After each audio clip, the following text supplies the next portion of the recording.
Hi there! In today's video, I will show you how to reload or relink your asset libraries in Blender.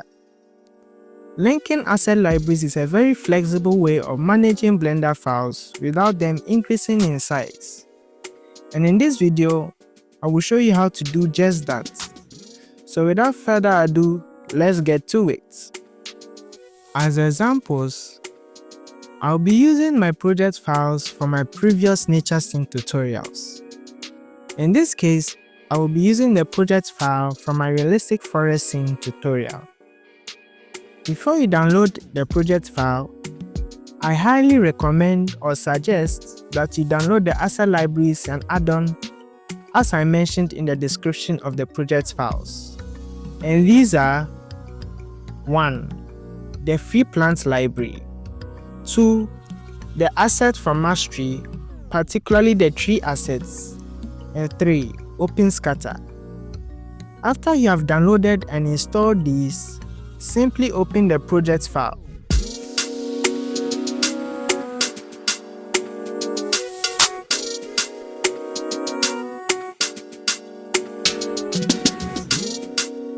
When the file is opened, change the outliner from View Layer to Blender File.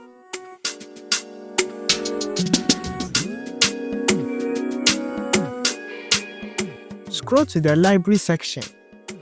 As you can see, there is a warning or caution sign beside the library section, clearly indicating that you must do some work there.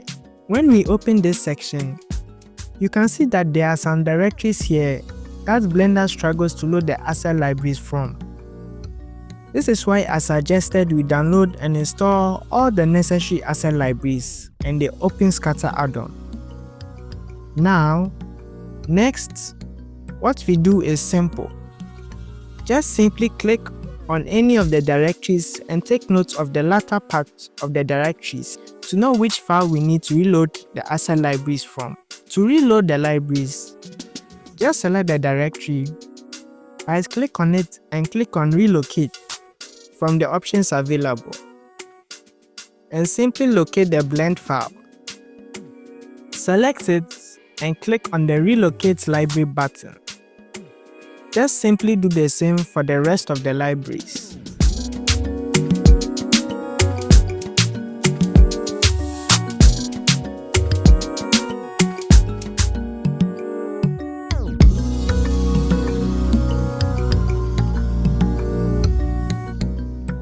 Once you are done with that, open the OpenScatter tab and click on the down arrow next to the scatter layers and click on the refresh list button to unhide all the scatter layers to view all the layers, or you can simply edit or make adjustments to the various scatter layers and render the whole scene. You can apply the same steps to any other nature scene project file. If you would like to learn more about creating environments with some of these project files, you can get them from our online stores. The link is in the description. With that being said, I shall see you in the next video. Bye.